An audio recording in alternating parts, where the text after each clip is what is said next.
Welcome back to the Village Bonfire for another episode of the Wild Sacred Journey podcast. A podcast not just for your mind, but for your body and spirit too. Here we don't just talk theory. Instead, we compassionately engage with our lived experiences and a wide variety of topics together, all to invite the question, in these times we find ourselves in, how do we be more human? Thank you for being here. May these conversations awaken, inspire, repair, and evolve something deep within each of us and serve the wild, tender aliveness of our personal and collective hearts. So welcome back to another episode of the Wild Sacred Journey podcast. So as always, we begin with lighting our candle, invoking the village fire.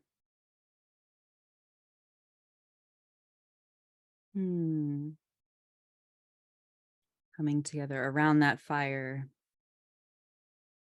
by taking a few deep breaths in and out together.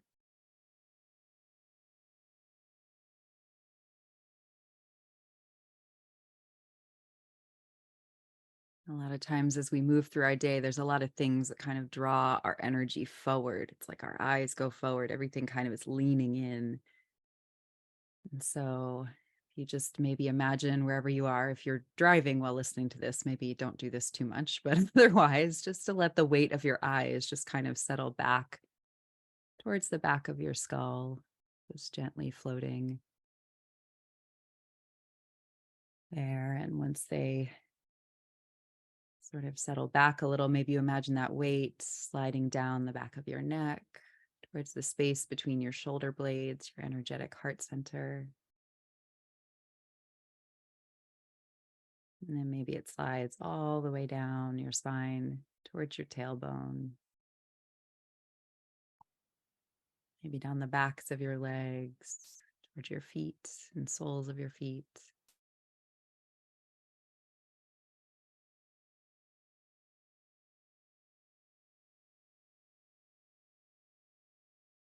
So often it feels like we're taught that learning is an act of leaning forward and grasping something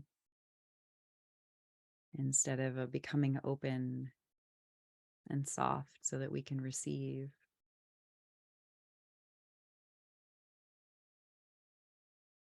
And so as we settle around the fire, perhaps we do so not leaning forward to grasp at anything, but just opening ourselves to see what lands, becoming soft earth for seeds to plant themselves within us, or the seeds that are already planted within us to receive some nourishment.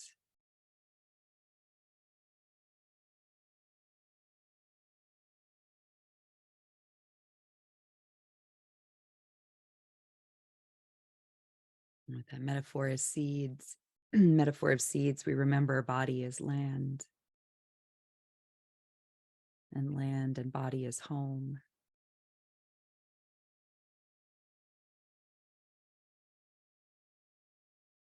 And so we say thank you to the land, to the ones who have come before on the land we're on, as well as our ancestral lands, if those are not the same.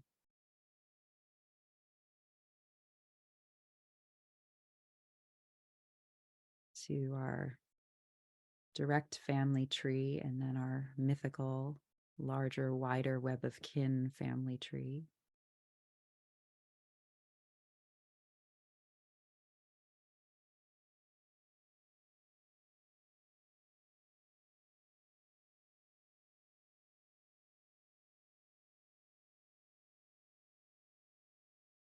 And so with that, I welcome your open hearts, your open minds, your soft eyes into this space. Thank you for being here. So today's guest is Jen Murphy from Ireland and the Celtic Embodiment School. And so I first encountered Jen's work on Instagram, actually, and signed up for a few of her online self-guided study courses, exploring myths like the Selkie and her skin and Dictra and her desires. And many times in my own growth, I've found archetypes to be powerful teachers and wisdom guidance. And especially when I've invited them into my own body to move with me. There was a time where I would be practicing my yoga asana, and it was like certain animals would come through, and I would just see if I could feel their body, like as I was moving through the postures. And, and it opened up a whole, it helped guide me through places where maybe I was feeling fear or feeling unfamiliarity, or just at some threshold where I was like, oh, I don't know how to, like, I see where my path is trying to take me and I don't know how to go there. And and so, I've become increasingly aware of how many of our stories these days seem to actually live outside our bodies and seem to be sort of disconnected from the land and from life around us, or seem to kind of reinforce cultural themes and cultural ideas. They really stem from certain cultural ideas that are actually have gotten us to where we are today and are not going to be the ones to help us get to wherever the future will hopefully take us. And so, and so I've also noticed how, like, embodiment, there's so much focus on embodiment these days, but embodiment without the sense that our bodies are woven deeply into the wider fabric really quickly feels overwhelming and actually counterproductive. I see that a lot sometimes with clients. There's like this, oh, I need to feel what I'm feeling.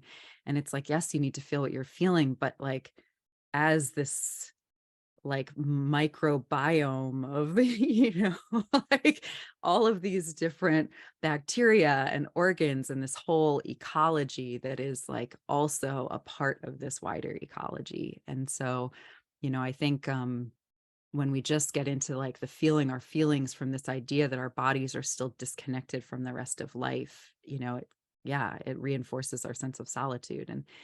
And so that's something I'm really excited to have Jen here today, because, I think her work really fits beautifully within this understanding that, yes, we need embodiment, but embodiment that's rooted in something like wider, deeper, whatever we want to call it. And using stories and archetypes and myths and ancestral rememberings and feminine leadership and all of these other really cool things to kind of to get there. And so I'm really excited to have Jen here today. So her bio: Jen Murphy is the creator of Celtic Embodiment, a cutting-edge modality that fuses the ancient wisdom of Celtic mythology with the emerging field of feminine embodiment coaching to transform modern life for women.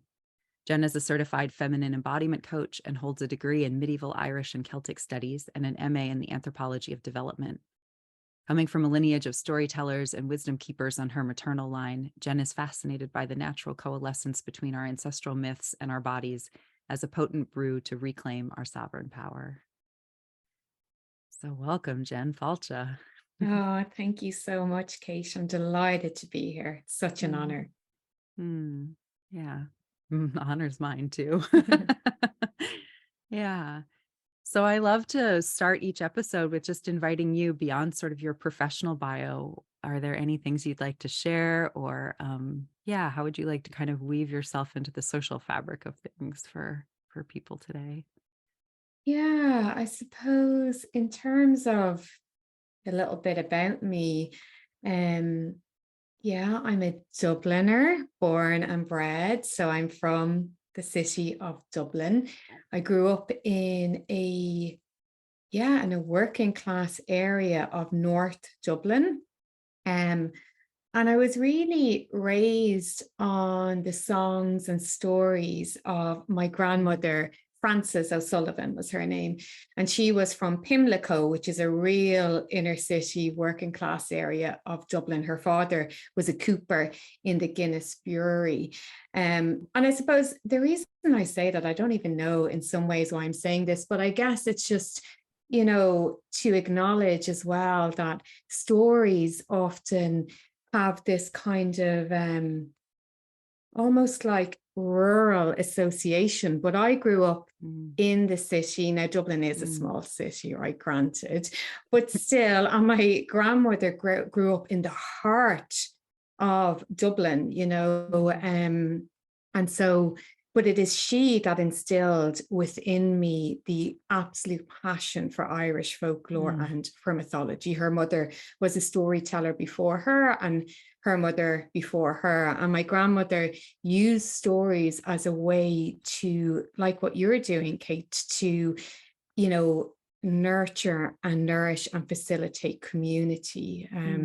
Particularly, actually, you know, my mother recalls growing up, she was the eldest of 7 children, and my grandfather died when he was very young. He was only 37. So Frances had these 7 children, all under 10 to rear. And so what she used to do, she used to bring the children from the locality, like, you know, my aunts and uncles, friends, in around the fire. And she would tell them, you know, stories of changeling fairies and pukas and all of these different features of Irish folklore as a way to keep them together, you know, and to really nurture that connection, you know. And she was so effective at it that I mean, you know, you don't even know, like she's gone now about, she's gone about 15 years, and the family, we still don't know like what was true and what was not true that she told us, you know. But like in every story, there's truth, and there's the true and the not true, you know, and that's the nature of a magical story. So yeah, that's maybe, it's not what I expected to share, but sure, here it is. Well, thank you for welcoming Frances into this space too. I have her here with me. I always have her. Yeah, it's a little photo of her there. Yeah. So she's definitely here. Yeah. So I guess it's funny, I've been re-listening to some of my first podcasts, and actually the very first episode I did with a guest was on creativity, and she's a poet and a writer, and she was talking about how some of her ancestors were very like living a very subsistence-based life in a lot of ways, you know. And but still that idea of like writing and art and like why humans need art, you know. And I've been sitting with that sort of that like Maslow's hierarchy of needs, you know, because again, when we sort of talk about some of these cultural ideas that feel like they've gotten us to where we are, but aren't right to like bridge us into some kind of new future.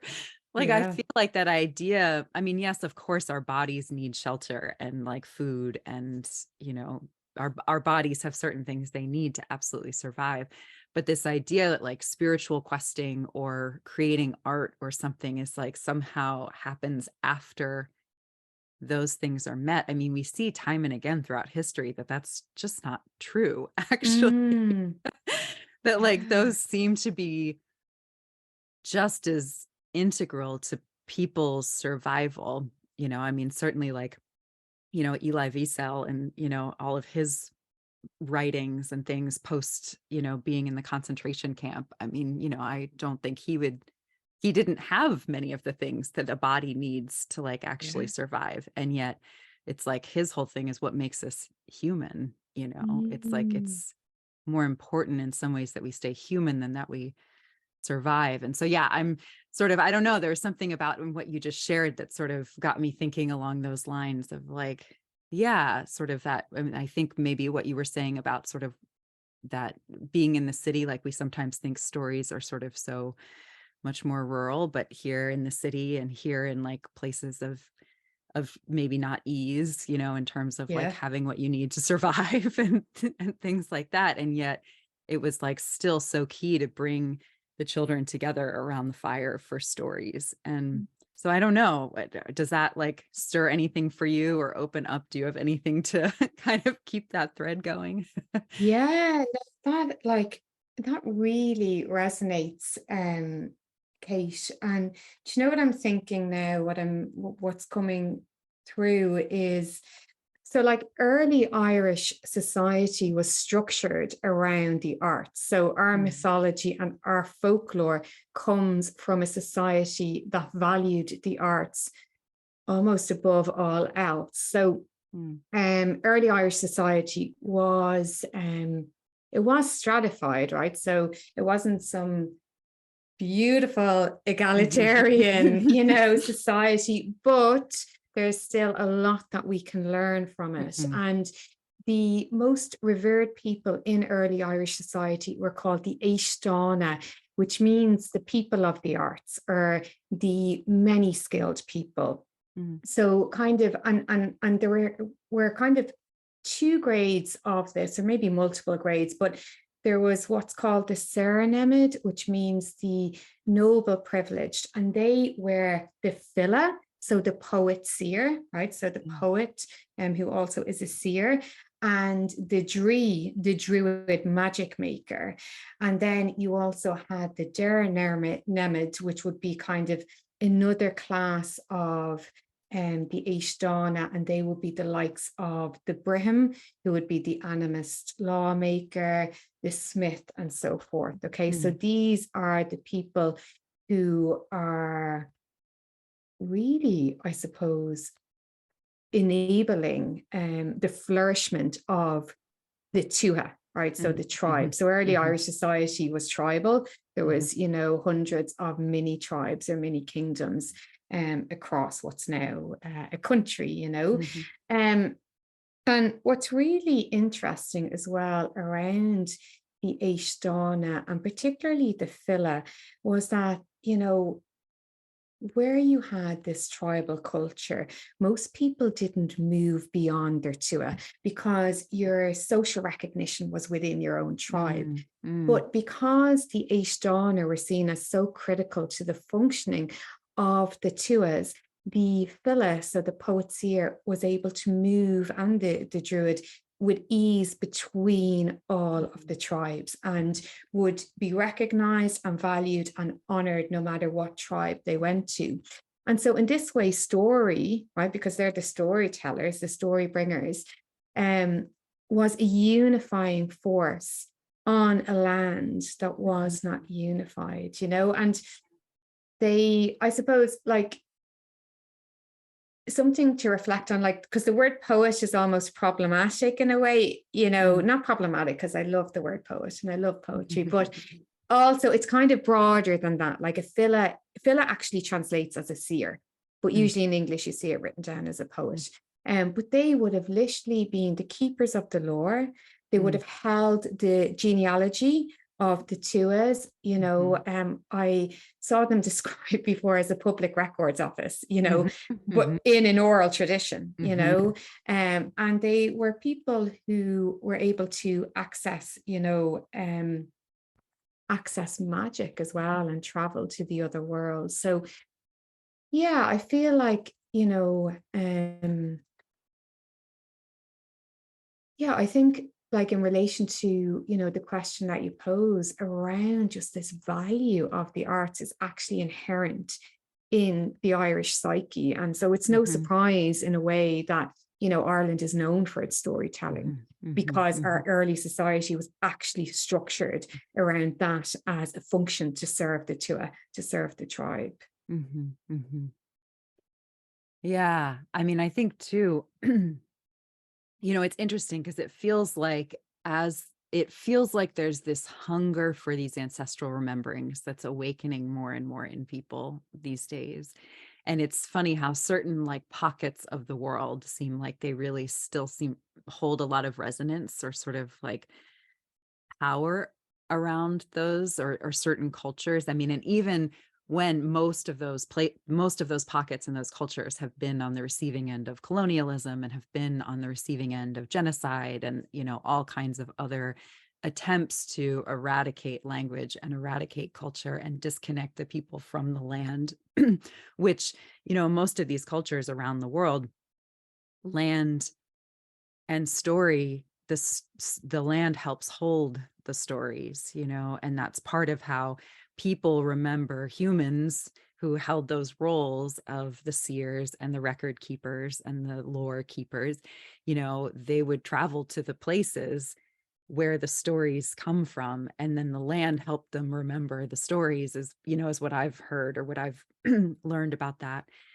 And so, yeah, and I love what you were just highlighting there with the oral tradition versus the written tradition. And that's something I've been sort of feeling into a lot myself recently, is sort of that that difference between the oral and the written tradition, and that when it was oral, it was still rooted in people, and there were roles in the community that had to anchor that, and it allowed the stories to grow with the people, and it kept the humans connected to the land and the and yeah, I don't know, it just feels like there are threads there that seem like they got severed a little bit with some of the written. But I guess originally I was to bring myself back around a little to where I started. We were it feels like Ireland is sort of having a little bit of a revival right now, and I think there's a lot of different efforts happening within the country, from my understanding, for that to happen. But it feels like some of that too is that it's one of those places where somehow those threads of culture are still embedded in the psyche, like in spite of colonialism and in spite of some of those things. And so that power is still there, and that people around the world, whether of Irish heritage originally or not, are like feeling the power of that somehow. And, I mean, tourism to Ireland seems like it's at like an all-time high, and there's just so much interest in those stories and in the magic of the stories. And I don't know. Yeah. What is your feeling kind of being over there, or where does any of that take you? Yeah. Um, yeah, like it is, yeah, where it takes me to is to story and place in the body, like you speak to, and actually my first real understanding of story and place being fitcha fuitcha, being interwoven, is actually when, as a young anthropologist, I was studying this ethnography called Wisdom Sits in Places. And it was about the Western Apache, actually, not about Ireland, Mm-hmm. And I came to see then that actually, with the Western Apache, the ancestors are alive in the land, and that's, as you spoke so beautifully too, like, the land communicates back, that resonance of, ancestral wisdom and lineage. And that is absolutely the same, Mm-hmm. within Irish culture, Mm-hmm. like place and ancestors are fitcha fuitcha, they are interwoven. And there's even like when you experience Irish mythology, it goes off on tirades sometimes, like taking like just so long to get to a point, because it's about how a place became known, how it came to be. And there's even an old kind of a manuscript called the Dinhenicus. And that means the places, the lore of places. So there's a whole kind of early manuscript that's dedicated to, well, this is why this place is named so and so, and all of that, and it's very fascinating to kind of reflect on this as well, in the sense that place is not just natural, place is cultural. Humans ascribe meaning to place, and that's not to say like, to be human centric and say that, the trees and the animals and all of that they exist in the place, aren't relevant. They are, and particularly early Irish society was animistic. So they absolutely were, similar to many First Nations peoples. But, it's also, place holds, like if you look at place from kind of an anthropological perspective, the place holds the identity of the person. The place holds the social relations of the community, and it holds the history, which is really important. And when you look at, say, Ireland today, and you look at how all of our place names have been anglicized, our place names mean nothing. They're like gobbledygook, like they are, until you translate them back to Irish. So like an example that, I often reflect on that's close to me is there's a town close to me called Ardee, right? That just means nothing. Like it literally means nothing. In Gaeilge, it's Baile á Urdia, which means the town of the ford of Ferdia. And Ferdia was this warrior who was forced to fight Cuchulainn, and they were best friends. You know, they trained in the Isle of Skye under Scahach, the warrior woman, and basically they're forced into this terrible duel, and Cuchulainn killed Ferdia, and then he just grieves and just sobs for his brother in arms, because, you know, there's even some interpretations that they may have been lovers, but like you can know none of that when you know RD. You can know it when you know Balia a Erdia, because you're like, okay, the town of the fort of Ferdia, who's Ferdia? You know, and start to kind of unpiece it from there, you know. So that's holding identity, it's holding relations, it's holding history. And, you know, there's something else that I think I've only been reflecting on this recently, and hopefully I can articulate this, but this idea as well, this is another kind of idea from anthropology around us living in this time of a non-place. So a non-place is a place that doesn't hold it doesn't hold identity, it doesn't hold belonging, it doesn't hold history. So like an airport or a supermarket, all these late capitalist kind of structures, and we're spending so much of our time in non-place. Social media.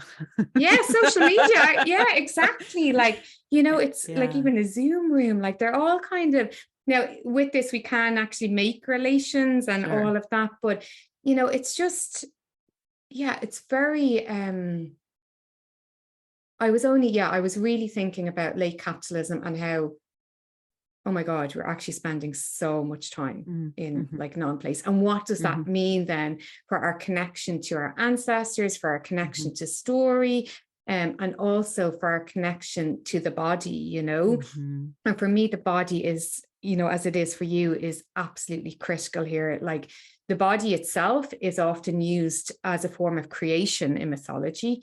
In, you know, there's an example of this in Irish mythology with the goddess Bowen, you know, the river Boyne, who gets maimed essentially. And, you know, her body becomes the land, and she is able to allow Imbas to flow into the land, wisdom, you know, and all of that. And, you know, for me, like the body is a place, you know, because like, and story activates that sense of remembrance of the body as a place. Like you said so beautifully in our drop-in, you know, around like, like we come from the land, like our bodies actually came from the land, you know. And like when you look at story and its relation with the body, like we know scientifically that, you know, story releases, you know, oxytocin in the body, the love hormone that fosters belonging. You know, it also releases dopamine so that we can remember the teachings of the story,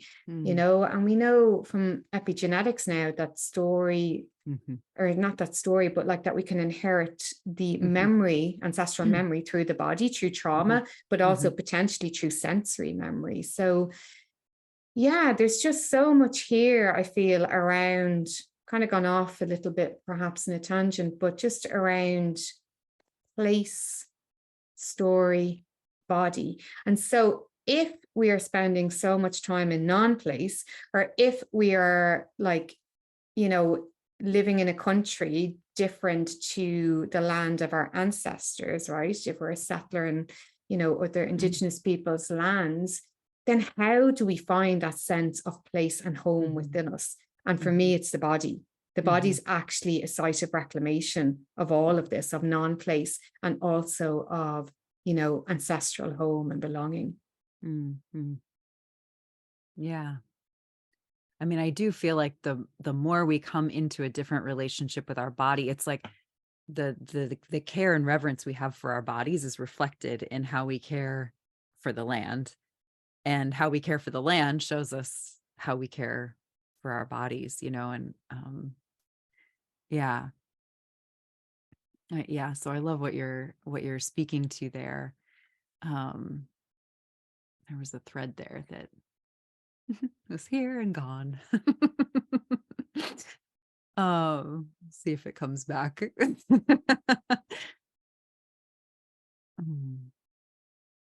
Yeah, there was, I mean, I think, yeah, so this idea of like non-place, I mean, I love that sort of inquiry. Oh yeah. So that's one of the things too that I think was coming to me as I was listening to you share about place names, too, is like that.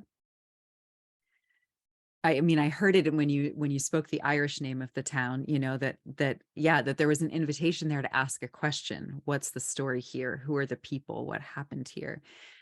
And I think it's the same with any indigenous place names, around the world. Here in the United States, it would be if we still had the indigenous place names of the First Nations people, the Turtle Islanders, however they want to call themselves, if we still had those languages for those place names. And there are some states where that still seems to be more true, but it sort of invites more of a question rather than kind of like something that's disconnected from something that's a no place name. It's almost more like a label rather than a invitation for more questions. And so it's kind of like, I was in a conversation with somebody the other day, and I mean, one of the things that's interesting. So I've been studying a little bit of Gaeilge, and it's a verb first language. So in a sentence, you start with the verb and then the subject comes later, as opposed to English, where we start with the subject and then let everything else come later. And I know I was reading Robin Wall Kimmerer's book, Braiding Sweetgrass, and she has a chapter called, the grammar of animacy. And she talks about how in her language, I don't know if it's pronounced Potawatomi, but anyway, however it's pronounced, my apologies if I'm mispronouncing it. But how it was like 70% verbs and 30% nouns, instead of like English, it's like the opposite. It's like 70% nouns and like 30% verbs, and how these languages also like express culture and our values, and how our values kind of come through in that, but also, kind of reinforce these ideas. And so, yeah, this idea of like inviting people into more of this like living, breathing, questioning, curiosity kind of growing space, instead of sort of this packaging things up and like making it all tidy and putting a name on it and like that's it. And I think that's sort of also some of the difference in some ways between these oral traditions and what can happen sometimes with written traditions. Is it's like once you've written it down, like there it is, and there's a living, breathing quality to it that gets lost, I think, in some ways. And so I don't know, like there's a part of my brain that's drawing a connection now. Like, does that sort of feel like that might be part of why these ancestral rememberings are so important, is because it's actually taking us back to cultures that like breathed and grew and adapted in relationship to like what was happening around them in life in a different way. I don't know. What Hmm. Yeah, it's a really powerful question, and I don't know either, Mhm. but yeah, I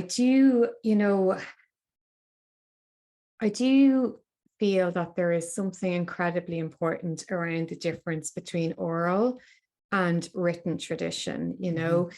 The oral tradition, it's almost like it presents other ways of knowing, Mm. and like Irish mythology. So the folklore, like, just to give you an example of this, even like, so folklore is, usually oral tradition. And the Irish word for folklore, which you may know, is baeligious. And bail is mouth, and igius is to almost like to teach, to give Mm. direction. So it's like mouth education, you Mhm. know. Um, and so like the folklore, like Ireland has, I mean, one of the largest national folklore collections in the world, right? Mm. Because because of levels of illiteracy, under the rule of the British Empire as well, right? So the oral tradition was the way that people passed on information intergenerationally. While simultaneously, we had all of these different manuscripts that were written down by the Christian monks, with the arrival of Christianity to Ireland. And,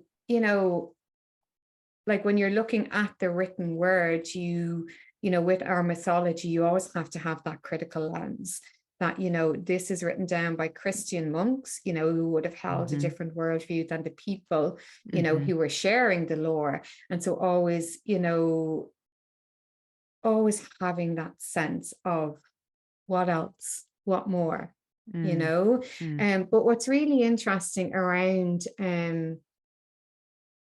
early Christianity in Ireland that for me feels, hopeful in comparison to what Christianity came to be, and Catholicism in this country is, when the lore was first written down, it was written in the vernacular. It was written in Sean Gaeilge, in Old Irish. And this was absolutely extraordinary because it was against the Latin tide. Everything that was written in monasteries during that time was in Latin, except in Ireland. And it's like we kind of just got away with it because we're this little island in the Atlantic, just a little bit out of, the Roman influence. We weren't, we were never under Roman rule. So, so I think, there's so much to be explored there. And there's no kind of, there's no one answer, because the monks and the written word has gifted us so much, but we also have to have a real critical lens, particularly with the feminine, right? And, and it's likely that many of the Fili, like the poet seers and the Dree, the Druid were absorbed into these early monasteries, and there were dual monasteries, right, with women and men, But then we also have the teachings that come down through the folklore as well that are firmly woven into place and have survived, and likely because of illiteracy in Ireland as well, it actually contributes to the flourishment of our folklore, Yeah, that's beautiful. I mean, I love that complication, that there's like no easy answer, and that even in things that sort of, even in things that sort of complicate our notions of what's good or bad, or, I mean, that idea, it's, I mean, even the idea of illiteracy, right? And it's like, who's determining what literacy actually is, and why that's better, quote unquote, better than something else, and, there is,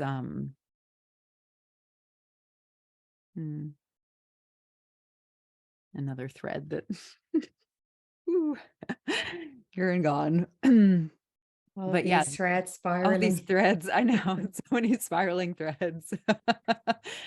Well, I think too, for me, I think the power, what I'm sort of curious to explore more, and part of what I love too in your self-guided study courses, is you have the written, but then you also have the audio version of you sharing the story, and I think so you sort of touch on both of those things, like the things we're sort of used to. And I see that a lot in this program, Songs of Mother Europe, that I've been participating in and assisting. And, it's like we're learning from these song carriers. Sometimes some of them are elders, some of them are not, but, we're learning from them in the oral, like they sing, and then we try to replicate, and we're learning in languages that may not be our own. And, there's no music notes, there's no, sometimes they'll give us lyrics, and, like the lyrics, and then sometimes a phonetic version of the lyrics to help those of us who are probably mostly native English speakers. But it's, and it's interesting to notice how at the beginning of that program, like people are so not used to learning that way, most of the people in the program. And there's this like sort of almost like panicky feeling I feel in the group, like the first couple of weeks, where people are like, but wait, but how do I do this right? Mm. And it's like, because we're so used to learning something and then trying to be perfect at it, like immediately. And there's something too about these oral traditions and sort of these older rememberings. And for me anyway, I think that's part of what's been pulling me back a little bit towards these ancestral rememberings, is this like slower pacing and the idea of an apprenticeship. And it's like, it takes a long time to learn the stories. you know Someone would be apprenticed to the master, from a young age, and would be like learning their whole lives. And it's and so there's something about that pacing that then, yes, it can be sort of more organic, and it can be more like body and earth responsive, because it's happening closer. I mean, not even close to geological time scale, but it's like happening more in a pacing that's more aligned with that than sort of, now it's like we type an email and we can send it anywhere in the world in like milliseconds. And then we expect a response back in like milliseconds. And it's like, and our thoughts move so fast, and our communication now moves so fast. But our body is like on this whole other time scale from that. And there's something about oral traditions that feel like they happen in that slower time scale too. And so when you're hearing a story, the vibrations of the story you're hearing, they aren't just landing in your head where you can think about what's happening in the story. They're like landing in your body, and you have a visceral reaction to like one character doing something, and you're like, well, why did they do that? And sometimes, I love too in myths how so many stories, like all the different characters represent aspects of a single psyche. It can be that way. Or like some other myths, might represent different pieces of a whole culture or a whole community, or a relationship between two people and all the pieces of their psyches, or whatever. Like there's so many different layers we can like hear these stories on, and sort of interpret those stories on, and work with those stories in our bodies. And yeah, and so I don't know, there's something about that pacing of things that also feels, and how it trains our mouth and our tongue to like, and our ear to be able to hear and then replicate, or like hear and respond in a way that, I don't know, I feel like we're losing like Yeah. those skills. Yeah. Yeah. No, and it's like, no, it's so true. Like, because, story is an experience of the body. It's a sensual experience, it Mhm. really activates not only the external senses, the almost like the inner sight, the smell, the taste, the touch, your body becomes alive in response to a story, but also the internal felt sense, Mhm. what does it feel like to be alive in this body and to receive this story? Mhm. But I love what you spoke to as well around apprenticeship, because with the Philly, the poet seers, like the apprenticeship to become a poet in early Irish society, the highest grade was called an Ullave. It means person of great learning. It's the modern Irish word for a professor now. Um, but that would have taken about 20 years, of just like oral lore, of like Mhm. learning oral tradition and oral lore to bring that to fruition. And this is when people didn't live, long lives then, they would have led much shorter lives, Mhm. at that stage, so you could be in mid or late life by the time you have completed your apprenticeship, And it also, yeah, it speaks as well to me, around just patience around our calling, and just Mhm. like, oh, like that we get to just, I get to simmer in my calling and like Mhm. discover what it is over a Mhm. really long period of time, And there's like, if you think about kind of like, the idea of poetry, the Philly, like there is a word in Greek, I'm probably going to pronounce this wrong, but poesis, which is the kind of the origin of the word poetry, and it means to make or to bring forth. you know, that which is within us. So like it's really related to this idea that we're all born with, you know, a soul's calling, with this rare magical gem inside of us, you know, and that we have like, you know, a soul's guide or a soul's companion, like, you know, the daemon in Greek, the genius in Roman tradition, you know, maybe a brat soul, in different First Nations traditions. In Ireland, it could be the Anam Cara, the soul friend. And so we go through life, you know, allowing this magical gem to come forth through, you know, this experience of poesis. And when, like, there's this really obscure old Irish tract called The Cauldrons of Poesy, right? Again, this idea of poesy. I don't actually know what the word is in Old Irish, but it basically says that we're all born with three cauldrons within us, right? And cauldrons, you know, as you know, are incredibly important symbols in Irish and wider Celtic mythology. So you have like the Dagda, the great god of the Tuatha De Danann, and his cauldron of plenty. You know, nobody would ever leave that cauldron feeling, you know, not satiated or nourished or whatever. And then you have, you know, Cúireann in Welsh tradition and her magical cauldron of transformation and all of this. And so the cauldron is a symbol of, you know, otherworldly transformation. And so these three cauldrons are located in different parts of the body. Now, that's kind of a more modern scholar interpretation, but it does say that we have a cauldron. The first cauldron is the cauldron of warming, right? And this is, you know, interpreted as being in the belly. And when we're born, it's born upright. Okay. So it's literally like, you know, a normal standing cauldron, and it's just ready to be filled with the broth of life. Okay. So we're all born ready to be fulfilled with the broth of life. If that doesn't happen, that cauldron will become inverted, you know, so, and sickness will ensue and potential death as well. So that's the cauldron, you know, of warming. Then the second cauldron is the cauldron of motion or vocation. That's often interpreted as being in the heart, and that's on the side, right? So, you know, it's like, will it flip? Will it not? You know, and what makes it flip over to be able to be in a state of receivership is,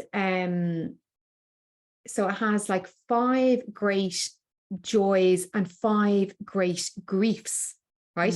Both joy and grief, right? Not one or the other, that help not to tip. And so some of the joys, for example, would be, you know, the release of anxiety when you finally embrace poetry, where you finally say, yeah, okay, I'm going to try and answer my call, right? That's one of actually the joys of that cauldron, you know, or the joy of just the creative process of that, in, you know, that divine wisdom, which, you know, there's many words for in Irish, like fis, you know, or the more kind of ritualistic imbasferosni. And then the griefs, one of the griefs, for example, is jealousy, you know, particularly of others, you know, and their creative contribution.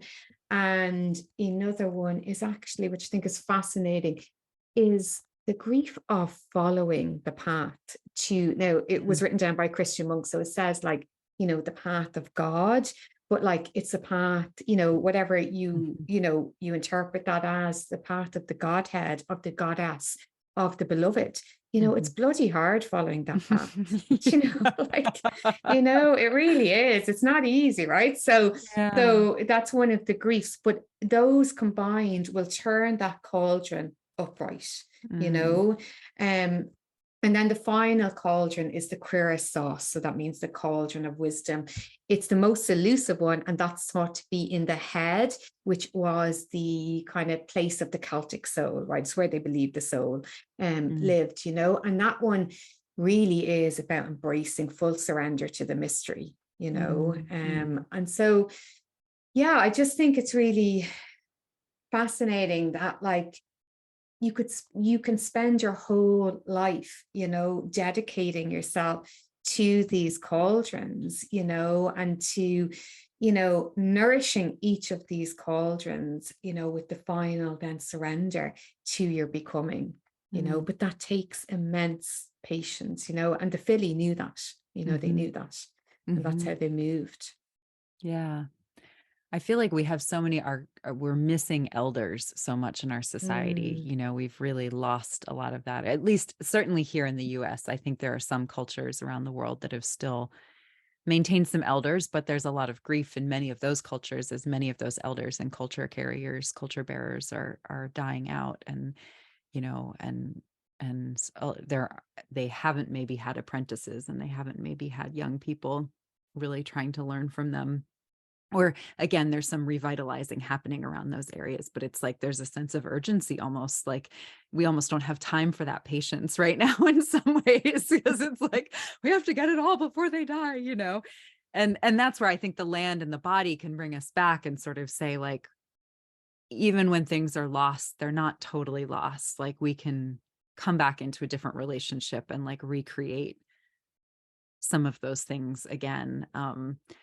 But and I think the stories too. And so I mean, that's something I find myself sitting with curiosity, is like, what are the, in moments or in places where we're looking around and realizing, oh, I don't have, like, there's some part of me that's longing for an elder to kind of help guide me in this moment, or sort of help lay some breadcrumbs for me to follow, or, and where I'm not seeing human elders, or I don't have the access to them, I'm noticing, I'm like finding myself opening to, okay, are there other beyond human kin that can elder me in this moment? Or are there stories that can elder me? Or are there, yeah. And so I'm curious, what, if you have anything to kind of, if that stirs anything up for you, anything to share about that, or any of like your own personal journey of kind of, yeah, have you had stories or myths or other things that have eldered you? Or, it sounds like you had some of that with your grandmother, perhaps with her stories, but yeah, what is Yeah, so I would absolutely believe that there are other than human that can, support us, because Mhm, there are other ways of knowing, mhm, there's no one way of knowing, white mhm, supremacy culture would mhm, dictate that there is only one way of knowing, but there are many ways of knowing. And I guess for me, when I think about stories, like, and feel into stories. And what I see over and over again with the women I work with in particular is that we are living in this time of what I would call mythological displacement.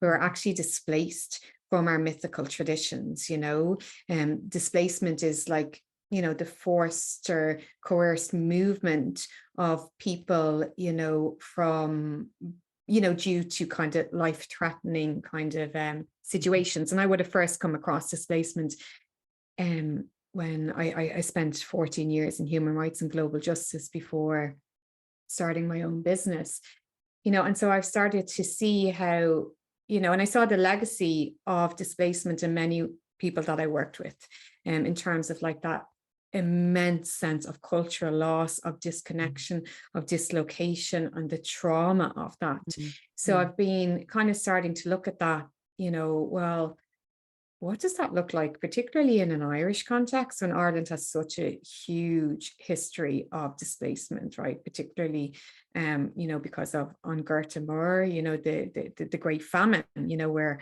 over 1 million people died, over 1 million people emigrated, and so mhm, forth. And, so like that legacy of displacement obviously caused people to be severed from their mythology in many ways. I know people brought traditions with them to the likes of America and so forth, but still, they had to work hard to maintain that lineage. And other ways that we're displaced from our mythology is through, the likes of, capitalism and capitalism's, non-place, and capitalism's mhm, lie of eternal progress, that we're all mhm, supposed to be, you know like capitalism is obsessed with the idea of development, and development itself is a Western notion. It's not a cross-cultural phenomenon. Not all cultures see the need to quote unquote develop. And mythology, you see, because mythology and folklore exist, outside of development, they're, not seen as necessary anymore because they're primitive. We don't need them. They're like primitive, they're backward, they're superstitious, all of that, So, yeah. So for me, like the ways to really reconnect with story and mythology is firstly by connecting with our mythical ancestors, and they're other than human. So because for me, like not knowing your mythical ancestors is like not knowing your family, in the sense of like it's almost like there are these energies, these archetypal kind of energies that come to life, in whatever way through Irish mythology. They'd come to life in a different way through a different tradition, but that, are there to guide us, that are invested in our own becoming. But in order for us to actually see them and feel them, we have to be willing to open ourselves up to other ways of sensing, other ways of knowing, and to be in reciprocity, to be in correlation with them. And that's why the land is so important and the body is so important, because they're access points for this, And then I guess as well, for me, because I'm very passionate about the feminine, that's another dimension, because, if we can't see the feminine in, the cultural psyche, how can we see the feminine within our own bodies? We're all like, it's going to make a big generalization there. Like, I spent a good proportion of my life running around like a hyper masculine mad woman, so like, and had to come back to a place of, I probably swung a bit too much into the feminine, and now I'm back in some kind of place where I'm trying to marry both within me, and then, like the body as well, is such an important site that is, the body is almost like an elder. You know what I mean? The body itself, like holds just so much wisdom, like, even within my own body, like even within my own dream world, for example, like I've had a great grandmother, Nan Brophy, who is a bad fassa, come to me and, berate me actually about not speaking enough Gaeilge, when you speak Gaeilge to me in my dreams and stuff. So, there's that way of making connection and inviting, that wisdom into the body. We have to be able to embrace that we know and sometimes can't explain how we know, and that's completely acceptable. Yeah. I love that. So I'm aware of our time, but I love, you just kind of opened up a thread, and I want to just give us a moment here to maybe flesh it out a little bit more if that feels appropriate. But, I'm aware that a big part of Irish mythology is the sovereignty goddess and the mature king, and kind of that. And for me personally, I found such a, and you just kind of open that up a little bit, some, in sharing sort of your story of kind of swinging all the way to the feminine and then kind of coming back to something else. But, and I can think that so much of what you're just saying there with the body as elder and with this connection with land, and so much of what we've been speaking to, because again, these mythical ancestors, the sovereignty goddess and the mature king are such a part of that. And in terms of leadership and kind of what a possible vision for a different future, like how looking back can kind of give us a vision for a different kind of future. I just feel like those threads all kind of feel like they kind of come together in this place of the sovereignty goddess and the mature king. Would you care to share a little bit more about that? So like that would be for me the embodiment of leadership, you know, when you've integrated your sovereignty goddess and king. So like, you know, the anima and animus in Jungian psychology, you know, yin yang, you know, so many different philosophies have ways of viewing this, but in the Irish tradition, it is the sovereignty goddess and the king. And so the sovereignty goddess is the embodiment of the land, of nature herself. You know, for me, the sovereignty goddess really is a descendant of the great mother, you know, of that great mother energy. And we have many sovereignty goddesses in Ireland because ancient Ireland was tribal, you know, so each tribe would have revered, you know, a sovereignty goddess. And that would have been, you know, there would have been common kind of sovereignty goddesses across particular areas and so forth. But she really expresses just the power of nature. And, you know, even today, you know, sometimes we see the association of the feminine with nature as problematic because it excludes us from the sphere of culture, you know, and the sphere of power, right? Because power and culture have been taken away from nature, you know, whereas for our ancestors, it wasn't the same thing. It was, you know, nature was like the almighty power, right? Because they were so dependent on nature for how they survived, you know, and always had to be in correlation. And so the sovereignty goddess and the king, so in early Ireland, the king they practiced sacral kingship. So where the king is actually a sacred or divine role. And in order for a king to be legitimized, he had to marry the sovereignty goddess, you know. So I was just out this morning on the hill of Tara, which was the site of the High Kings of Ireland. And so if you take Tara, for example, you know, the greatest of the High Kings, a pseudo-historical king, Cormac MacArt, right? It means Cormac, son of Bear, basically. He was a High King. And when he gained the kingship, it was said that his kingship wasn't legitimized until he married Maeve Latcharig, Maeve of the Red-Sided, right? So she's a sovereignty goddess and likely the origin of Queen Maeve of Connacht, you know, who's a famous Irish mythical woman.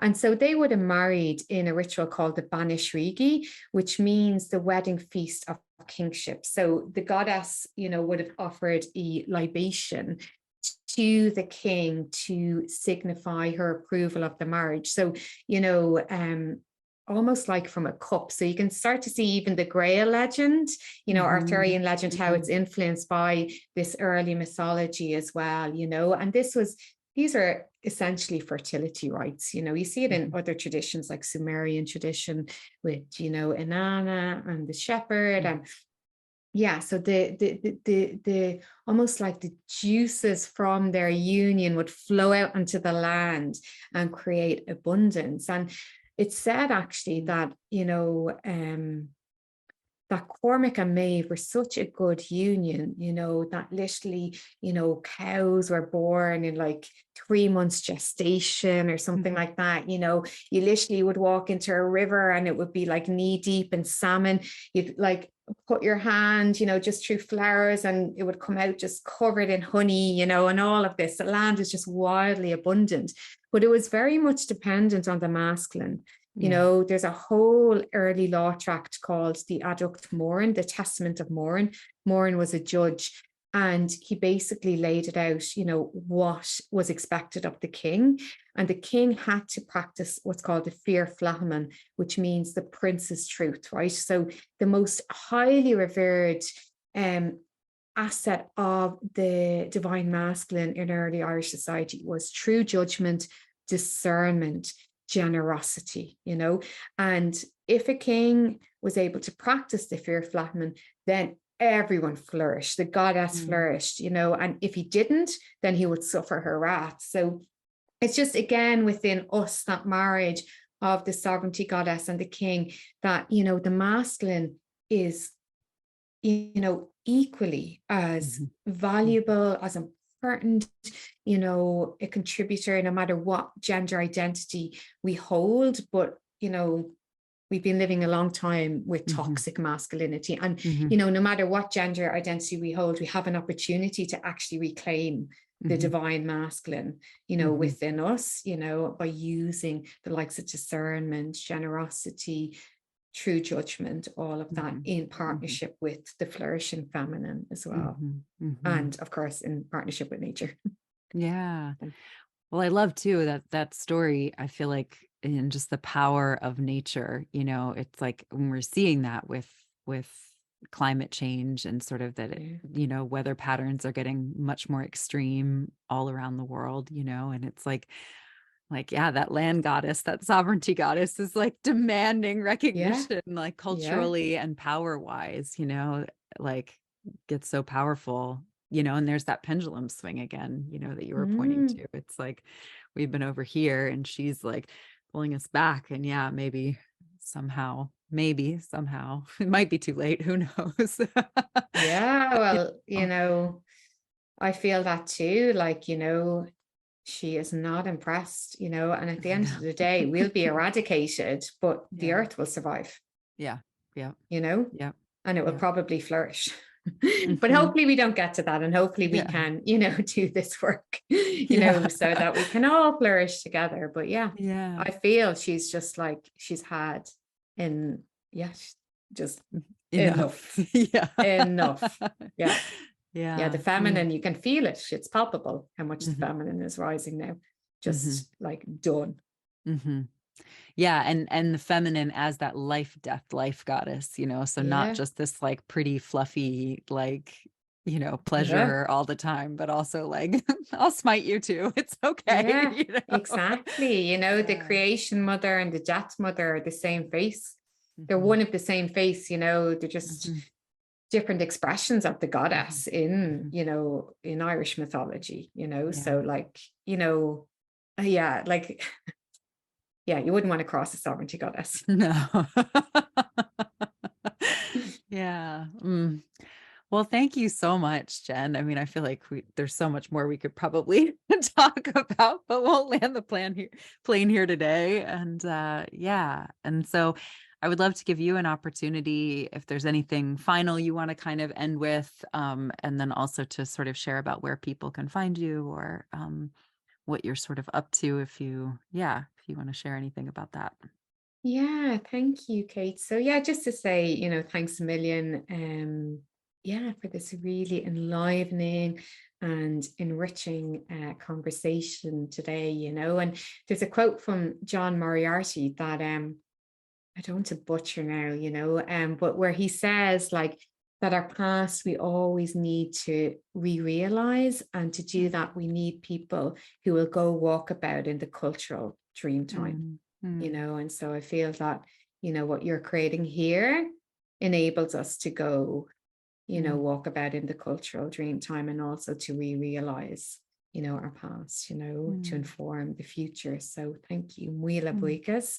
And you can find me. My website is celticembodiment.com, or on Instagram at Celtic Embodiment. And I'll put both of those in the show notes. So brilliant. Thank you. Lovely. Well, good. Well, then, I invite us all to just kind of take another couple deep breaths in and out together, and just invite, the tendrils, the threads, the ripples of this conversation to just kind of gently begin to settle wherever they land in your body, trusting that process with the patience of apprenticeship. The patience of being eldered.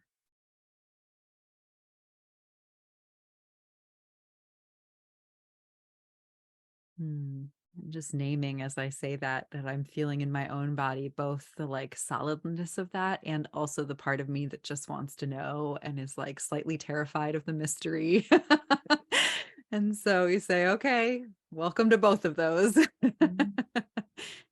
And so thank you everyone for joining us around the fire today. And may it serve this going walkabout in these cultural rememberings. And so thank you for that quote and for that. Go to Míl na hagad. To falter out. So thank you, everyone. And yeah, we'll see you next time around the fire. Slán. Slán go fóill. God.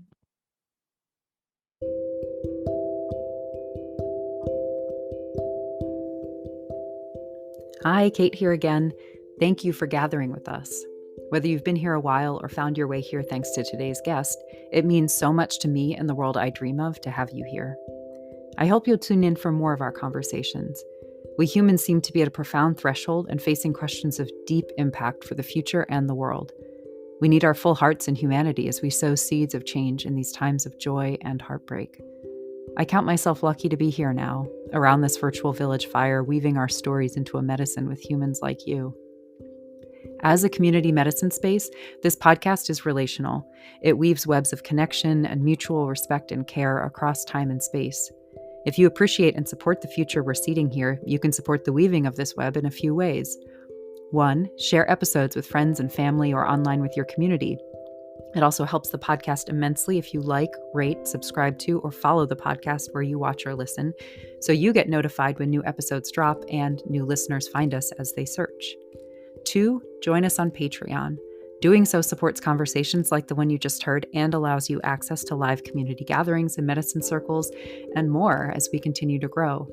It also helps me keep the space advertisement-free so the conversations stay intact as they are. If you have questions, suggestions, connections, or would like to find out more about working with me, you can find me online at www.wildsacredjourney.com, on Instagram at wildsacredjourney_KP, or email me, kate@wildsacredjourney.com. Until next time, from my heart to yours, I release today's fire with a prayer for our individual and collective wholeness, connection, and joy. May it be so.